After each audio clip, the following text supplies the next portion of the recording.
to Dateline New Haven on WNHH-FM, New Haven's home for community radio. I'm your host, Paul Bass, inviting you to look behind the headlines on the stories that make our community tick while our community is ticking these days. Like every other city, it seems like, in the United States, where decades of frustration over mistreatment of African Americans by law enforcement come to the fore. We've been spared riots in New Haven. We've had some pretty inspiring demonstrations.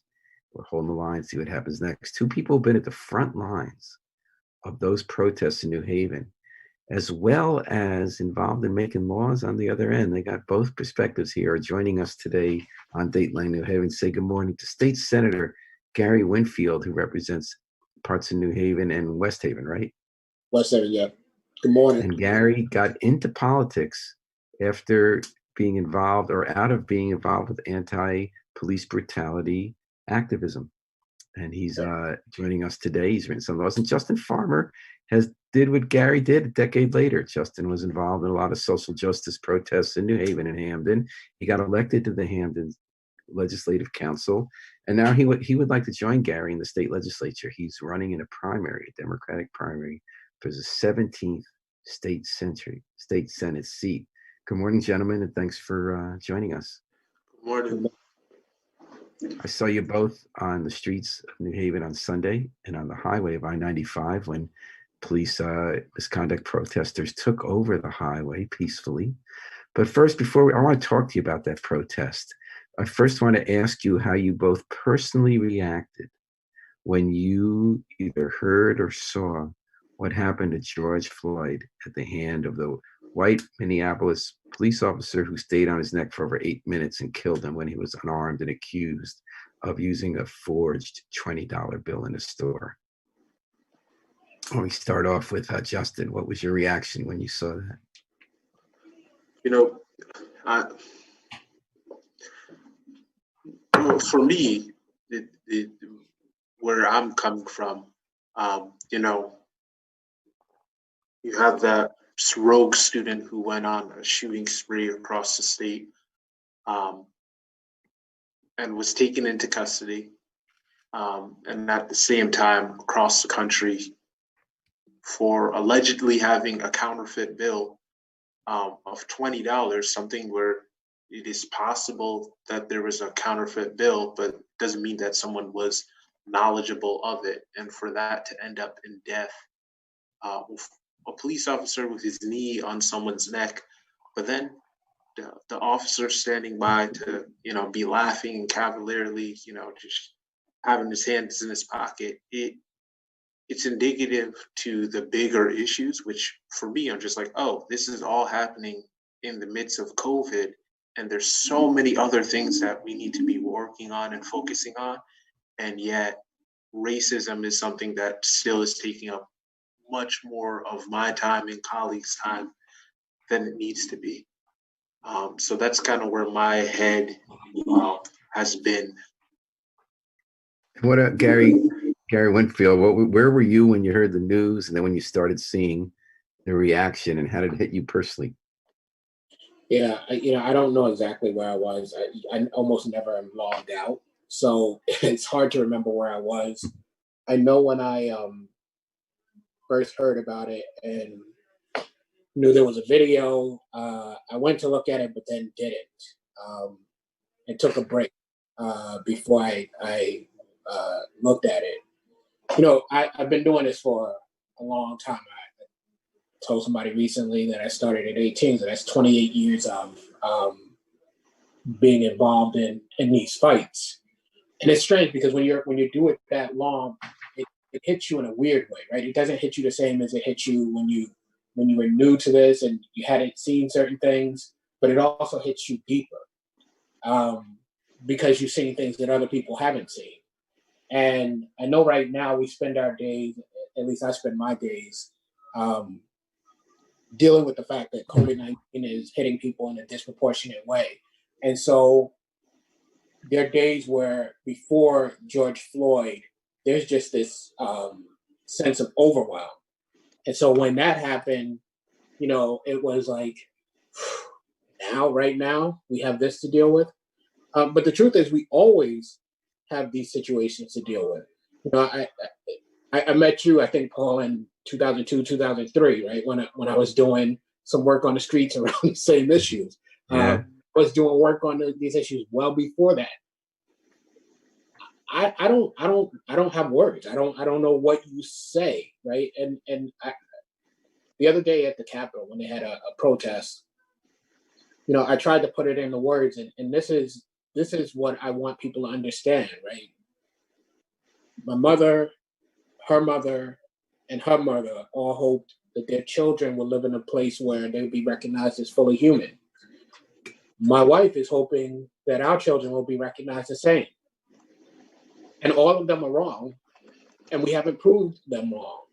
And we have to, right? Like, you know, I was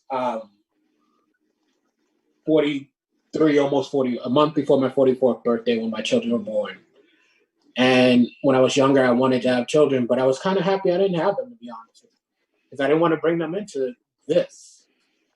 As beautiful as life is, I didn't want to bring them into this. And as much as I love them and I'm overjoyed that they're here, there's a pain that exists constantly, particularly for people who do this work. So I guess that's, I don't know where to end, but that's a little bit of a Well, there's another question to me, but I first want to mention that Trey Dolce said no lives matter unless Black Lives Matter, and pointed out that Chauvin, the cop, knew George when they worked security at the same club. I know they work on different nights, but yeah. Rick Krause says, great moment. Prominence at the protest. Justin Alexander Colacatron says, Saudade Justin. So as Gary points out, you know, since he was 18 years old, that these incidents have gone on for years, for decades, for centuries, with law enforcement, with African Americans. Now with the age of video, we've watched many of them that were not in the public eye. I think we would agree that this was pretty much as bad as any. But there have been some bad ones, really bad ones, including a woman just a couple months ago asleep in her apartment and they come in and shoot her in her bed. Why do you think this is the incident that has set America on fire? We are now having our greatest urban unrest, I would argue, nationally, since the Kerner Commission reported in the late 60s what was happening in America. We've had individual cities go on fire like LA in 92 after Rodney King. But this is the greatest unrest we've seen in over 50 years, even though what happened to George Floyd has happened in some form to countless people every year. Why was this the match? You want to go? Yeah. I think first let's acknowledge that anything could be the match that lit the flame, right? Which is also why I've been pushing back on people who are saying, "Well, look at us. We're Connecticut. We're not like that." Like you're just again back to the protest. What I said there was, you're lucky that it hasn't happened here. But while you're lucky, you should get up and do something about the conditions that bring us here before it's here. But the reality is that I think you have circumstances that just made for that combustive mix, right? You have a generation of people who, in some ways, are not constrained by the realities that existed when I was a younger person, or before that. You have the availability of technology to see these things. You have all of the feelings that are right below the surface because of COVID-19 and the irresponsible response of government in many ways.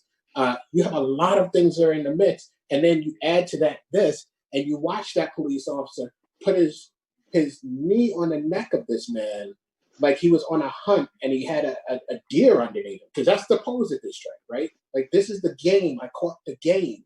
And I think people see that and they say, no, there's no way. No way in hell are we going to allow this to happen. And that's why you see that combustion. Do you think this was something specific graphic of what they happened to catch in this video? Because obviously, Philando Castile, that's the one that got me. That was a couple of years ago near the Twin Cities, right? When they were outside the Twin Cities. And I guess they didn't capture every second of it. Like you saw him doing everything the officer asked him to do. And then he gets shot, but you don't kind of see the gun at his head, right? Do you think there's something specific about what we saw in that video that lit the fuse? Or do you think that with COVID going on, that people are just ready to explode in the match? You just couldn't have both of these things happening? Once I see Justin shaking his head, what do you think, Justin? I think it's part of it is you also have a cultural difference, and this is something that I've been talking about. You have people who, I would argue people on the left have been staying inside, doing their part, trying to combat the global pandemic and try to think about ways of what they need to reevaluate, what they need to do.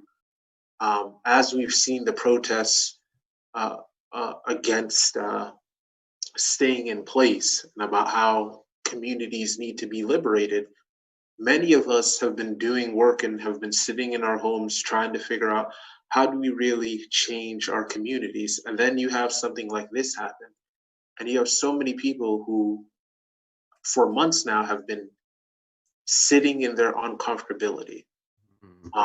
And when that weighs on your conscience, when that weighs on your mind, on your heart for so long, you have people react on that. Also, to add to that, my frustration when I was at the protest, I wanted to say, hey, make sure to do your census because we need those census dollars to deal with the issues that we have to work on. Hey, make sure to figure out absentee ballot. This is how it works. Hey, make sure to wear your face mask and it's important social distancing. I'd love a forum to do that with so many people active and engaged. But the irony of that last part to me was the protesters were wearing face masks and the police who were there supposedly to protect the community. I saw police, I don't really have to do this. I really don't have to follow the rules that we're saying that protect and keep us safe. And I think that is the irony of seeing this, is that, to protect the business from being, fraudulently robbed with $20, the way that that problem was solved was the death of a man. It waxes in the face of everything that we say that, law enforcement is supposed to protect. And I think that is what really lit the flame, is that you've had people for 2 months look and reflect and be in their feelings. And then something blatantly clear as day, after maybe 2 or 3 weeks of seeing different situations where we had the officers who weren't the officer and his son who wasn't charged for 72 days. Right. We haven't even, sorry, we're not even talking about that incident. You have a multitude of situations over the last couple of weeks where it's just week after week after week on top of this juxtaposition of community members on the other side who are saying everything is okay, everything is fine. And we know the data and statistics, Black and brown communities and frontline communities are feeling the worst effects of this. And I think that is what you've seen across the country, is that people are just, I'm fed up. Don't tell me to stay home if we're not really going to change anything. Ooh, that's interesting. We're talking to Justin Farmer, legislative councilman in Hamden and running for state senate, Democratic nomination, and Democratic State Senator Gary Winfield on Dateline New Haven 103.5 FM live stream at newhaven.org. We're talking about the move for police accountability in the wake of the murder of George Floyd. So as Justin said, people said, okay, we locked him in the house, we're not locking up. So it's Sunday. I don't know if any of us expected it to be as large as it was, with 1,000 people taking the streets. People on the march didn't know where we were marching to. As Justin said, it was amazing how everyone was wearing a face mask. So these weren't people saying, let's go out and get COVID. We don't give a damn. But we were all a lot closer than 6 feet apart. Governor Cuomo says this can be a new second wave that starts from this. Other people say there are moments in history when people are going to do what they can to protect themselves, and it was outside, and that there are more than one. There are multiple threats at a time that we deal with society. We deal with how we decided. What do you think brought so many people out on the streets, and how did you think that was dealt with on the march? I think the leaders tried to remind people, at least in the beginning, tried to remind people about being careful, and tried to remind people that while it's not really possible, given the number of people out there, that your safety is important. But I mean, there's a constant thing that goes on, right? And I've talked about in my life, and others have talked about how it happens in their life, but there's a constant thing that has been going on. If you go back to the Malcolm X grassroots movement, when they released their report back in 2012 about every 28 hours, right? Like in my life, until it became very real with COVID, that would have been something that is much more real, much more dangerous than COVID-19. I mean, given that we now know what we know about COVID-19, it may be a different story. But these things have existed in our lives for a long time. I grew up in a community where the biggest fear I had was the police. Where was that, Gary? In the Southeast Bronx, Randall Avenue in the Southeast Bronx. And when I saw the police coming, I would go to the other direction. And I was what you would call a good kid, right? But you did not want to interact with the police because the police didn't care what you were. What they saw was a black kid. And there were certain interactions with the police because of that. And so when you have this happen, people are thinking about those things. There are microaggressions that go on between the community and the police constantly. If you think about where I live at the corner of Winchester and Division, right? Police will come here and, if you ask them why this happened, they'll say, you don't know the reasons, right? They blow through the light, but then I see them park right on the other side of the light. So I don't know the reason, but I saw you park and sit there for 40 minutes. So there wasn't an emergency, right? And people say, well, what does that matter? But when you see that over and over again, and then they talk to your children for walking through their own community like they're criminals, and you go, but you don't follow the rules. You never follow the rules, right? That is a problem. When we had, these times when we talked about community policing and the police would come to the community and walk through the community as fast as possible so they didn't have to engage with the community, that is a problem. I had an officer, and I talked to the chief at the time, who sat in the car right outside of my house. Now, I would hope the officers would know who I am, particularly given what I've done on police accountability. Sat outside my house talking and carrying on doing their thing. I'm there. I waved at the officer. He never even looked back. They were there, by the way, for 2 hours, right? It's as if you're invisible until they decide to see you as a problem. That can't be the way that it operates. You can't call a thing community policing, and what you mean by that is we come into your community and occupy. You can't mean that. You have to mean something different. I'm not a fan of community policing at all, because I do think what it is bringing too many cops into the community, and what you get for that is over policing. But if you're going to do it, you have to do it in a certain way. And so I think all of these things are constantly in the mix. And when you have an explosion, we don't talk about all of the little pieces that add up, but they're all there. So you're saying for community policing, is that one view of it is that you bring a lot of officers to work and cops have to be visible, know each other. You said it'd be better if there weren't as many cops in the community, but if you're going to do it the right way. So you're saying New Hallville, you live, is over-policed, and you were talking about New Hallville, and you said that kids get stopped for walking around as though it's not their neighborhood. And that happens in New Hallville, but it happens everywhere, right? My point is not to point out New Hallville necessarily. My point is this is the interaction that we have with the police from the time I was a child and before that, right? It is how it is. I mean, Justin's a councilman. Justin, you have stories. They know who Justin, like some of us, they know who we are because of the work we do, right? They know who Justin is. They have followed this man for no reason. I've been followed. They think they can operate in ways that they should not be able to. I'll give you one quick example. Back in 2015, when I was working on one of the police accountability bills, and I know this irritates the police when I do it. A police officer, I'm driving to work. I work at 7. I'm driving to work, and a light comes on behind me, and I'm like, I know I didn't do anything. I know for sure I didn't do anything wrong. So I pull over. You have to understand what it means for a Black person to be pulled over by a cop. So now I'm concerned. This guy comes up to my window. I'm not doing anything but what he tells me, right? I don't roll down a window yet. I don't do anything. I'm just sitting there, hands on, right? He comes up, bangs on the window, right? So now I look at him, and he's like, so now I roll it down. And then he starts yelling at me.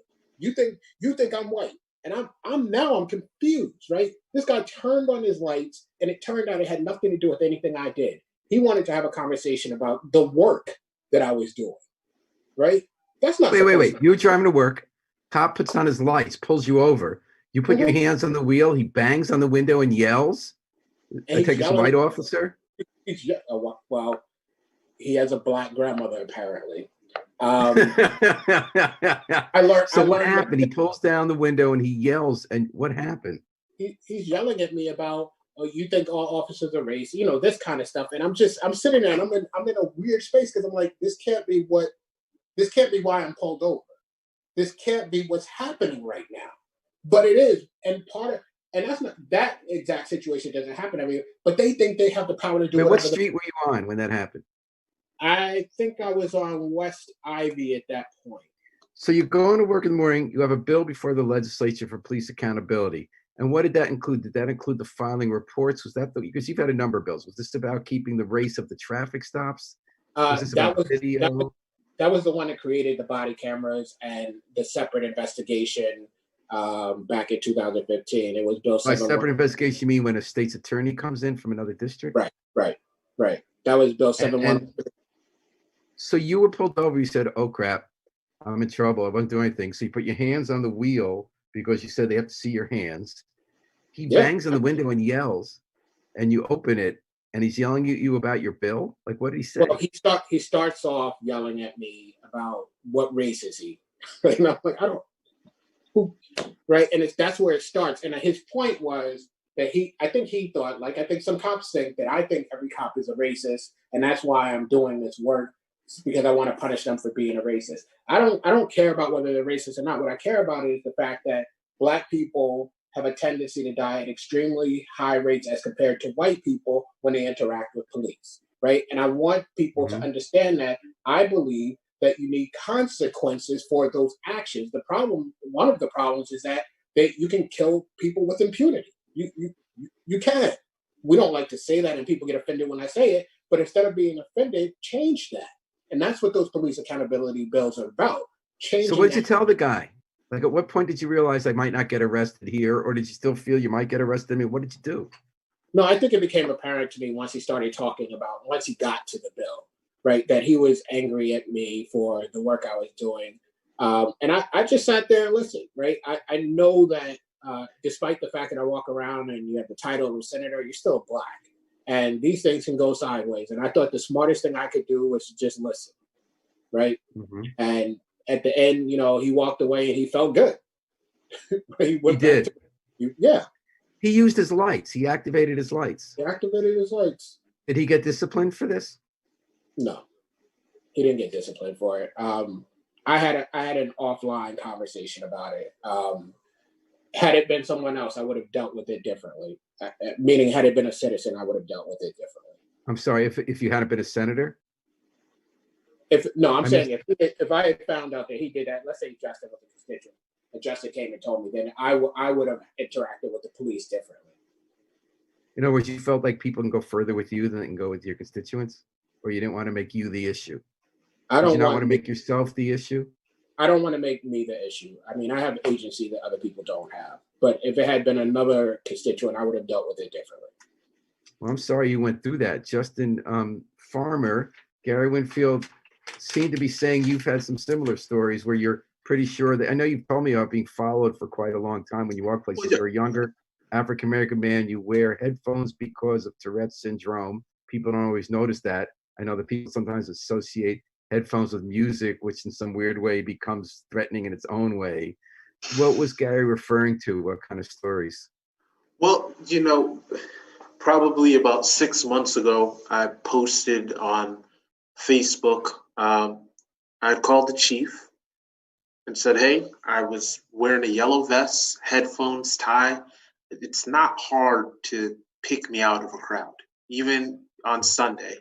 If you wanted to find me and see me in the crowd, it wasn't hard to figure out who I was. And as I was riding to actually another council person's home, a cop car was going down Dixwell, and I was going up Dixwell, and it looped around, and it started going the same way I was going. And I was like, all right. And I thought about it, and like, maybe it's something about me. I'm like, no. You're overreacting, you're overthinking stuff. Just go about what you need to do. So I take a left onto a street, and the cop car takes a left. I'm like, oh, well, maybe coincidence. He probably is just going to whatever he needs to go to. So then I take a right. And then he takes right. And then I'm looking at my Google Maps. I'm like, I shouldn't have taken a right. So I'm going to take a left. And then I'm going to take a right and go back in the loop. So I take a left and he takes a left. Then I take a right, he takes a right. And then I get to the council person's house. And the car pulls up slowly and then drives off. And I called the chief the next day. I texted the chief and I called him that night, didn't answer. Talked to him later. And I was like, hey, chief, was there something going on in the neighborhood the night before? Did something happen? Oh, no. Well, I was followed for like 8 blocks by a police car. So I want to know if they were looking for a suspect or something was going on. Oh, no. I'm like, oh, okay. And that was it. That was the end of the conversation. And then 4 days later, when I shared this with the larger community, the police chief was like, why didn't you tell me you were upset? I shouldn't have to tell you and process for you why it is problematic that riding on a bike and being followed by a police car in a very blatant way, why that would have me concerned. And to Gary's point, if that happened to a constituent, it would have been a much bigger issue than it happening to me. You felt like it was constituent, you would have made a bigger deal than than how you dealt with this? Of course, because, me serving in public office and public life, there's an expectation that I'm going to ruffle feathers and get people upset, but my job is to be a communicator and be a bridge. Similar to Gary's story, there were students who had planned to play the knockout game at one of our parks, and I knew about it. And I was concerned about calling the chief because I was like, I don't want y'all to overreact. I don't want you to run up overtime by calling every single police officer to hang out. And I'm not sure if everyone's going to be able to react in a responsible way. So I called 2 hours before the event, and the chief said, thanks for reaching out. We already knew about it. To which then the conversation switched for me because I said, okay, as the council person for this area, why didn't you reach out to me and let me know what's going on? I know most of those kids. I can go and talk to their parents. Why didn't you reach out to me? Now, if this is truly community policing, the expectation should be both ways. If I have information, I should be telling you so that you have the tools to do your job and protect our community, and vice versa. Because if you break up the fight, you're not taking all those kids home. But I've knocked on many of those houses and doors, and I can say, your daughter was at the park and acting wild, or your son was doing this, and I have an opportunity to knock some doors for the summer. Maybe they should hang out with me.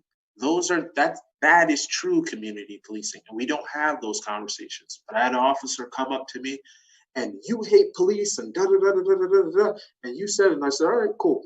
And I brought it up, and I'm like, cool. You look through the independent, the register, and all the things you say that I've said about police, you find it, and we'll read it together. And I'm like, cool. But when the police shooting happened, I was in leadership. I'm no longer in leadership for speaking out on the issues and the changes that we need. I said, we need an independent investigation because the community said they wanted one when Stephanie and Paul were shot at. I said, we need to have a civilian review board, something that I've worked on before I was elected. I've been working on civilian review boards before I was even elected, and have said it since like day one of being elected. So I'm like, this is not something new. And I said that we need to do an MOU between New Haven and our other municipalities, memorandum of understanding. And like, that is all I've said. I didn't say the officer did anything wrong. I didn't say anything else. You saw me at all the protests. You can perceive how you think I feel about the situation. But what I said and how I went about it is different from what you are perceiving and projecting on me. And that officer, I saw him at my campaign kickoff, and we laughed and we joked, and he told me how his kids were doing, and we have a good rapport now, and we see each other and we interact in a positive way. But it's those things that not having these conversations puts them in echo chambers where I would like to think me and that officer are genuinely have a cordial relationship now. But even if it's pretending, it's much different than what that relationship was when he addressed me in the park. Well, why didn't you tell us earlier? And I'm upset, and this is how I feel you feel about policing. I don't want to be scared when I see police. My brother-in-law is a police officer, and a white police officer at that. But these are not the conversations that people have. And that is where I know, as a young Black man, that I know that is why my brother-in-law and my sister sent me a police benevolent card, so that if I ever do get stopped by police, that I show them and say, hey, I'm a family member of police officer. I shouldn't have to carry this around. And that is part of the conversation that needs to be had. All right, we're having that conversation with Justin Farmer, Hamden Litzau, council member candidate for state senate, and state senator Gary Winfield of WNHH-FM, Dateline New Haven, 103.5 FM. But Pantheon Mayfield writes, like right now, there's a posting on Facebook where there are kids and adults posting pics with their knee on each other's neck. Really, come on, enough is enough. That's being taught. And Watkins has a question about, we'll get to that, the triple threat of NA, New Haven, Hamden, Yale police operating New Haven. Pantheon Mayfield said, you're not born to be racist, you're taught that. Roxana Walker Canton says, thank you, Senator Winfield and Councilman Farmer, for giving voice to this ongoing struggle to dismantle racism. And Patricia Kane asked, and thanks everyone for listening and posting. Patricia Kane asks, what will the state legislature do to dismantle systemic racism? What's on your list? That's a great question, Gary. Is there going to be a special session in the legislature? And if so, Robin Porter, state rep, told me that she and you have some legislative business you'd like to conduct concerning this issue. You want to let us know about that? Yeah, so there's going to be a special session at some point, obviously. And I just had this conversation this morning with some of my colleagues.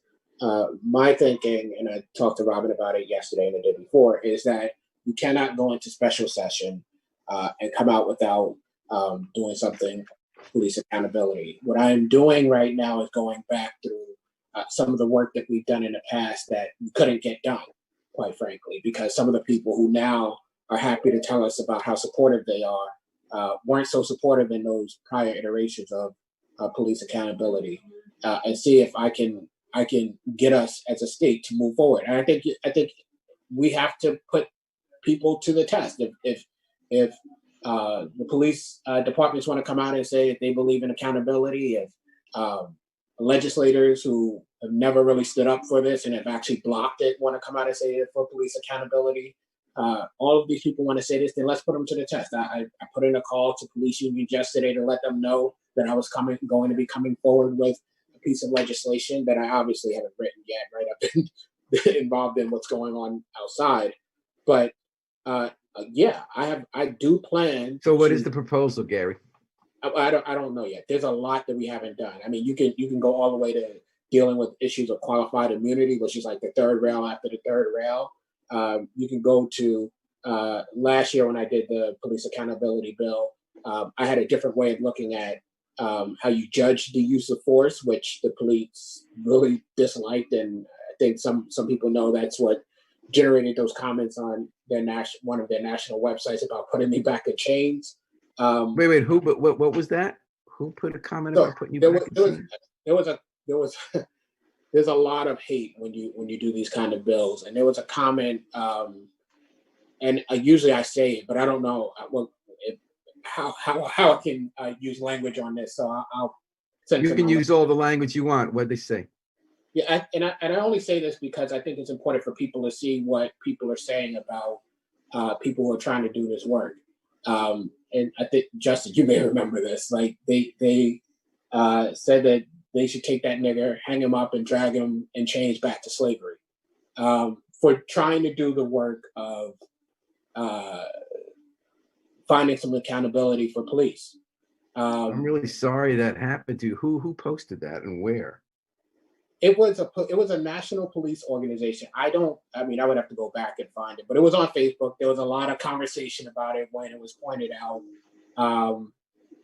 And you know, it's part of the job. If I told you all of the things that people have done. And what was the proposal? Was that this past set last in 2019? That was the one that passed in 2019. Yeah. And it passed. And what was it? So what the final version did was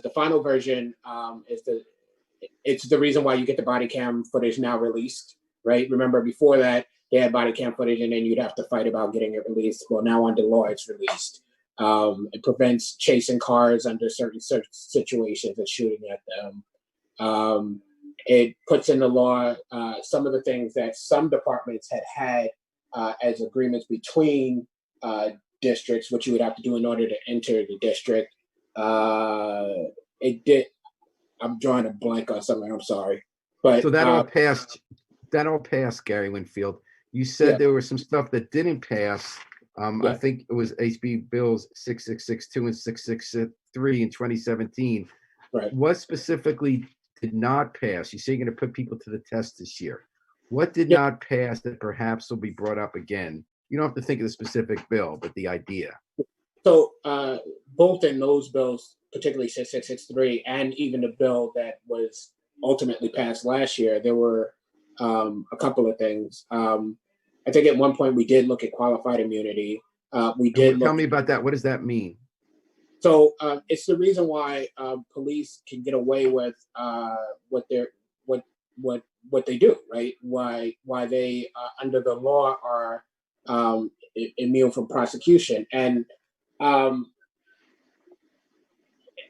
in these conversations, when you start going towards dealing with the protections that the police have, the first thing that they say to you is that you don't understand the job. What allows you to create laws to deal with this stuff? And it's like, okay, first of all, we create laws, so that's what allows us to do it. But the things you are doing cannot be the right things to do. We can't have a federal law that shields people who are in government from being sued for things that are considered discretionary, which is what qualified immunity is. So we tried to deal with that. 6663, I believe, also tried to deal with if you take certain actions, then you don't necessarily have access to your pension anymore. The bill last year also tried to deal with there's a reasonable officer standard in the law, and it's been debated at the Supreme Court, and changing that. And I think that's what really irritated that National Police Officers Association, because they felt like they'd been cleared, if you will, by the Supreme Court, and who was I to engage in a conversation about changing that perspective? And what does that mean? That, like, what is reasonable? Like, if you believe you might be under a threat, then you could shoot, which is like allowed everything from Malik Jones is killing when someone is not under threat at all. But if you see that the jury, which is often people, white people from suburbs, looks at this and says, I think that's reasonable. Someone would think he's under threat, so you can shoot. And I guess the argument is that their lives are in danger too. So if they're too worried that they might be second guessed, they'll let themselves get killed. But then obviously what we see in the other direction is people do stuff that most reasonable people think is not okay, and they get the reasonable standard. Can the state come up with a standard that the U.S. Supreme Court has said no? I mean, I think the state could come up with it. I came up with the standard last year. So so what I was looking at, and again, I don't have it right in front of me, but what I was looking at was like, look, it's not simply that you thought you were in danger and then you shot, right? It's okay. So you thought you were in danger, but how far do you get to go, right? So the way the law is currently constructed, you thought you were in danger, and let's be honest, right? People would say, "Oh, I don't know, that's not true," but it is true. You could basically do whatever you feel like you need to do. I don't think that's appropriate, right? I think that there is a trigger that should happen. You feel like you're in danger, you can take action, but you can't do anything, right? Let me use hyperbole to illustrate the point. You think you're in danger, right? You have a gun. You also happen to be standing next to a tank. The tank is running, right? You can stop the threat with the gun, or you can stop the threat with the tank. I know this is hyperbole, right? But this is what I'm saying, right? It's not appropriate to use the tank. It's not appropriate to respond in the way that officers sometimes respond. That doesn't mean they didn't initially have a reason for using force, right? And so I wrote the law in a way that it dealt with that, and that sounds reasonable, everybody, right? Like there should be a point at which you're okay, and then a point at which you're not, and they lost their proverbial minds on it. And then that did not pass. Now, Devin White, African American officer in Hamden, did get charged with murder. So is there some standard in the law? Why do some cops get charged if they can't just say, I thought part of the issue is if they create the addition. So the Malik Jones case, even the prosecutors admit he created a dangerous situation that didn't exist, ran up to the car, put his gun inches away from an unarmed man and shot him to death. But he said at that moment, I thought the car might ride all over me. And the guy gave me go to hell look. So therefore I felt that my life was in danger. That's obviously ridiculous. It was covered under the law. Where does the law allow the state to charge someone like Devin White or like the officers in Minneapolis? I'm not sure the question is, where does the law allow the officer to be charged? I mean, in a lot of situations that I've observed, I think the officers could be charged. I think the issue is that the ability to charge doesn't mean you're going to get charged. This is the reason why we, in the 2015 bill, dealt with trying to have prosecutors from a different area that don't have a working relationship with the police officers be the ones doing the charging. And then, in the 2019 bill, we updated that so that the chief state's attorney could himself just take it over, right? Because it's not just about whether the law allows for it or not. It's about whether the system looks at itself and says it's appropriate to do this. And when the system looks at so it's not just saying you can charge them; you're telling them you should charge them. Right. I mean, look, if you go back through a lot of these things, you could have charged many of these officers who don't get charged. And even when they get charged, a lot of the times they don't get prosecuted in the way that we believe they should get prosecuted. And that's where the difficult part of this comes in. All right, Justin Farmer, you're running for the state Senate. You got a private comment with George Cabrera for the seat held by George Logan. What do you think about Gary's proposals? Are you on board for his specific proposals to revisit the reasonable standard and qualified immunity for cops? And is there anything else on your legislative list that you would propose or support if you are elected to the state legislature? No, I appreciate the work that Gary does, that Robin does, that many of our colleagues do up in Hartford. They say you can't, legislate morality, but you can curve it. I think we talked about some of the things that could curve it. For me, it's also changing the culture. If we don't, yesterday I said, most of the police officers who were in front of the police station with riot shields were mostly white men, which I'm just like, cool. Usually I wouldn't bring up something like that because I feel that, it'd be taken the wrong way. But I'm like, there's a multitude of cultural things that we can change to change police culture. So hiring is one thing. But I also know that you can't just hire Black and brown people and just expect a culture to change. Gary has been. Also Hamden, what they did is and I don't blame them, they took a whole bunch of talented Black and I guess it's mostly Black cops from New Haven and just lured them there with more money. I don't blame them for that. But it doesn't change that, I'd love to think that I've changed the culture of Hamden Town Council by being on it, but that's not necessarily true. Right. But also, interrupt Justin, but we also cannot let this be that Black people have to do the work of white folks, right? Like some of this is white people's work, right? And to say that the solution is to have us come in and do that work is wrong. I'm sorry, go ahead. No, that and to that point, we've had conversations about enabling legislation for civilian review boards. That shouldn't just be a special exception for New Haven. That should be something that is talked about, which each community makes that decision. And if the data and statistics show that it's a tool that is working to solve issues and to actually hold police accountable and communities. So why was New Haven able to do one where they grandfathered, and do towns like Hamden need special enabling legislation? New Haven has stuff in its charter as well as in the state charter. Right. So it's a conversation on whether New Haven and certain departments have subpoena powers. That is a conversation that has to be taken to. So is the enabling legislation you're looking for from the state to give a CRB enabling powers to towns, subpoena powers, enabling legislation for subpoena powers? To towns and municipalities, and then the towns and municipalities will have to make that decision for themselves. They'll have but you would give them the power to do it, to have subpoena power for CRB. It'd give them the power to set up a civilian review board and have the subpoena ability, power?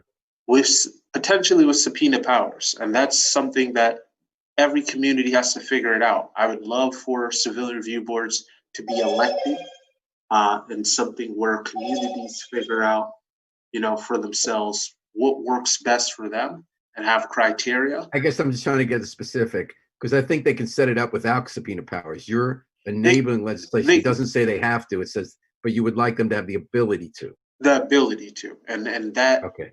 I So feel that's one proposal. I'm sorry, Justin.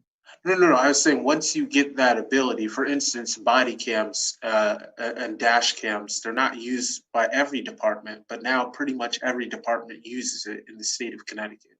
And that's something where once you see some communities doing it and you figure out how they do it and what are best practices, other communities will make that choice to the point where it's like, okay, well, car chases, for instance.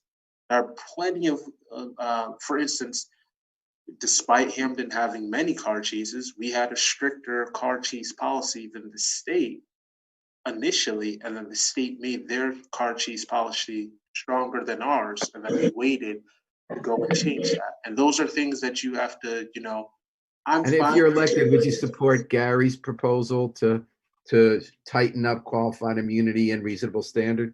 Of course, yeah. Those are things that have to be done. For me, I'm thinking more on community aspects. So, for instance, officers who are involved in, and Gary and Robin did some work on this before, officers who get in trouble, and whether retire out, plea out, or get in trouble with a civil suit, holding them accountable so that they don't just go to another municipality and get hired by another police department. And you still have some loopholes and holes where making sure if for instance, Paul, you did a story of that one officer who had been in trouble multiple times in New Haven, got a job offer in another town. You did the story, and then all of a sudden they rescinded the job offer. These are things where, it shouldn't be investigative journalism covering, oh, this is a person who's been in trouble. Maybe we should think about whether we should be hiring people. And these are the type of things that the public should easily be able to access and see, and then make the decision on who they want protecting their community and who is part of that community. I guess the only last thing that I would say is that in terms of picking district attorneys and things of that nature, that the legislature has more than one day to do it, and that there is public sessions set up so that community members can interact with who is going to be holding police and law enforcement accountable.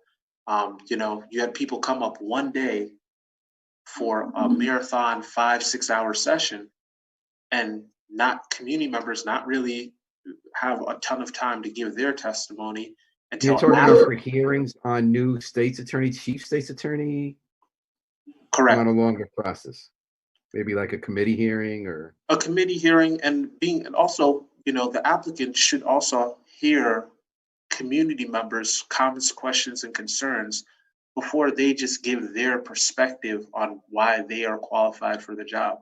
If you haven't had to listen to anyone before you were, eligible to get a job, how are you going to know what people perceive to be the problem? And these are things that have to be worked out to really put the community in part of some of these decision and processes.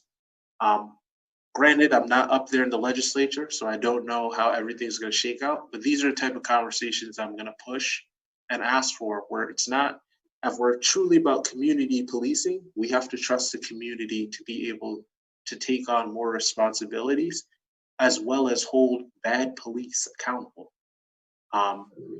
So those are some. Mayfield says, I understand you see this force in your life isn't a threat. Pointing it out in the George Floyd case, no one was in any shape, any form of threat.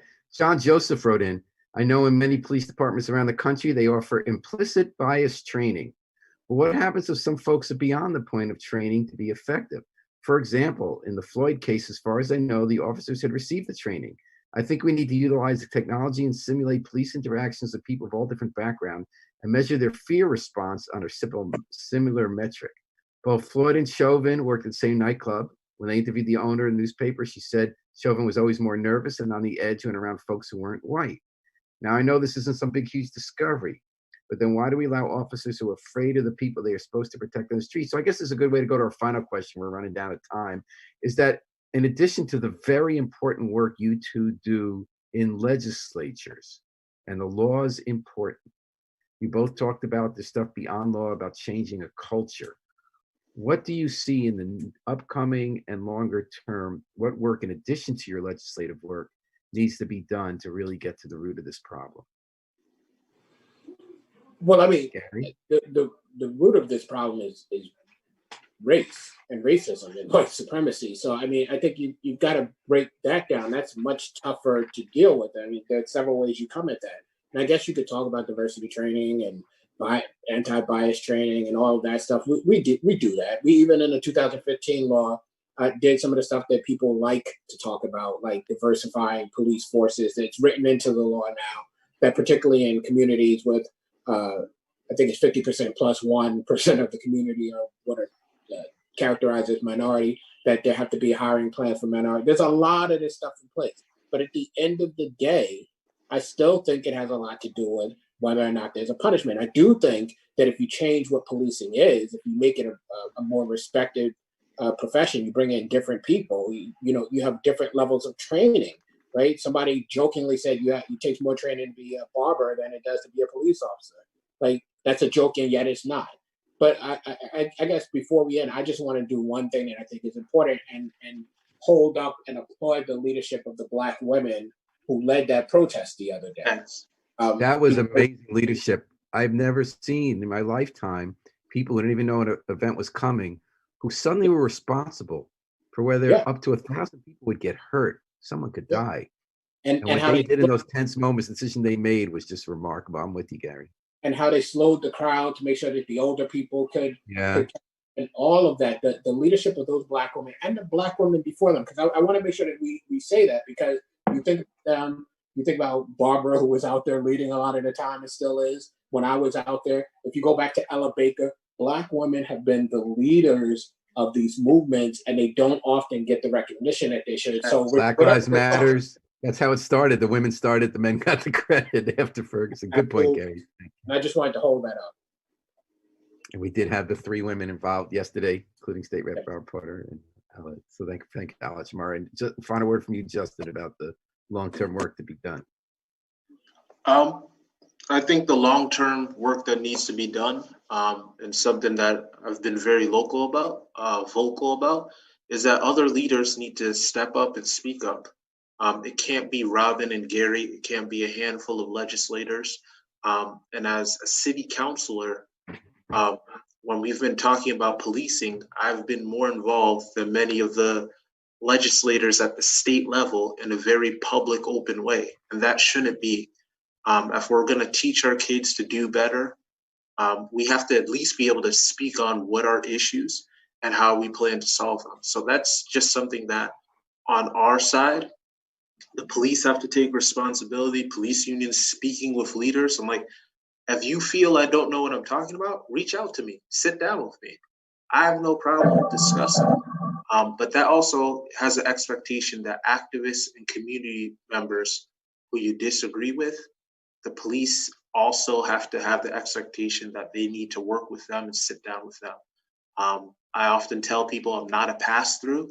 I'll have conversations, but if you want to speak to Carrie, you can also call Carrie. If you want to speak to Black Lives Matter New Haven, you don't have to Facebook me and ask how to get involved. I'll gladly show up with you. I'll gladly have those conversations. But we as adults and as leaders need to start speaking on these situations. So I thank Gary and Robin for the work that they do.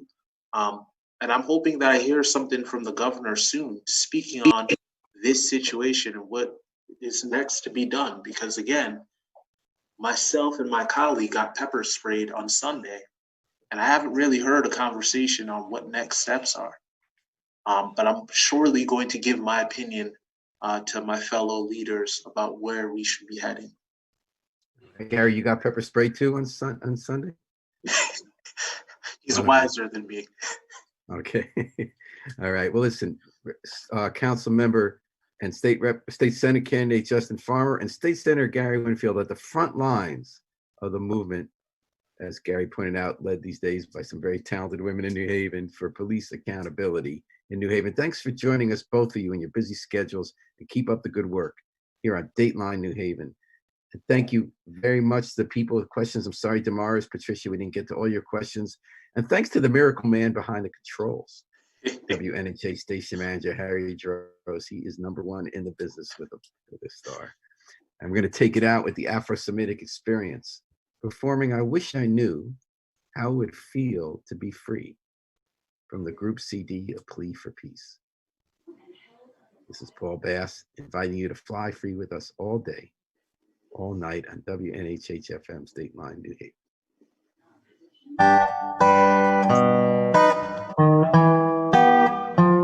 Safe travels. You too.